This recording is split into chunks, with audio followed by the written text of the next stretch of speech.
Goodness, President. Good to see you again. Thank you very much. Thank you very much for making time for us. It's my honor. For you, it's my honor. Well, thank It's you. always been fair. When you say ready, all right. Well, the last time you and I talked, we were at the White House in the Oval Office, and I asked you, "Are you coming to Foxconn?" And you said right away, "I'm going to be there." I don't mess around. Why did you want to be here? Why is this groundbreaking so important? So Foxconn is one of the great companies of the world. They're building this incredible plant, a plant like practically, I would say, we don't have in our country. You know, they make all of, I think, most of the things for Apple. And Tim Cook was telling me, I said, Tim, until you do this, until you get something done, meaning get the people that make the Apple product, I will never consider myself a success economically with respect to the presidency. And Foxconn came up. They're an incredible company. They're building an incredible plant. And you'll see, I guess it's 15,000 jobs.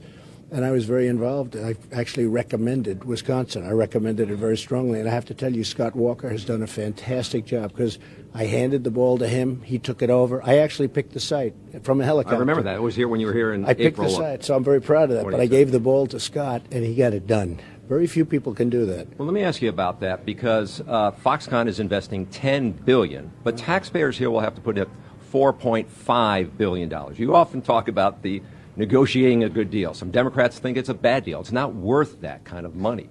Is it a good deal? Well, I think it's going to be great because they're going to expand. I know all about Foxconn. It's one of the great companies of the world, and they're going to be expanding, and they will go step by step, and it'll go quickly, too. It's going to go very quickly. They're already talking about expanding.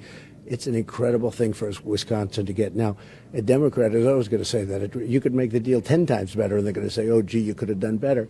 The fact is the deal he made is incredible, the deal that Wisconsin made, because every state in the union virtually wanted to get Foxconn, and Wisconsin has it. So that's a big deal. Today, as you motorcade down to Racine County, the men and women in blue of the Milwaukee Police Department will be riding Harley-Davidson motorcycles. Yeah. You know there's a lot of pride in Milwaukee for Harley. Why you're concerned about what's happening right now with tariffs and trade with Harley-Davidson? Yeah, well, what we're doing is other nations have been really hurting this country. They're taking advantage of the United States. We have massive trade deficits with China, with the European Union, with, frankly, Mexico, with a lot of them. And we're reversing that. I'm reversing it very quickly. And, in fact, I was the one 2 years ago and a year ago was telling Harley, why are you paying tariffs like that with respect to India? Because India was charging them 100% tariff. And we were doing that, and then I was very disappointed because we're bringing trade right back down. We're balancing it out, and we're getting taxes way down. You watch what happens very soon. So I was disappointed in Harley because I like Harley, and I was disappointed that they would be moving some of their operation to another country. I don't like that. Now, no president has ever said that before because I guess you're not supposed to say it. But I can say it. I'm disappointed in Harley-Davidson. I don't like them leaving this country. They share your passion, though, about being made in America. I'm sure the governor's talking to you about it. I'm sure House Speaker Paul Ryan. Where's this going to end, do you think? How will it end? Oh, we're going to have tremendous success. We've been robbed by many countries. Many of these are allies and friends. And frankly, some of our friends treated us on trade worse than the enemies.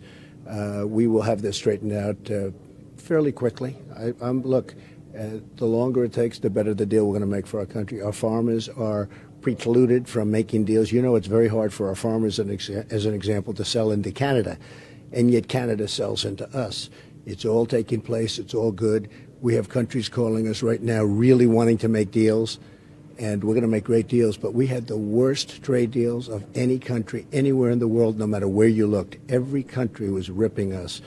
And we're not going to let that happen anymore, and we're on the way to getting it back. We've already made a deal with South Korea. That's tremendous. I mean, much better than what it was. And you'll see what happens. All right, we'll see you down at Foxconn. Good time. Thank you, sir. Thank you. See you later. Bye.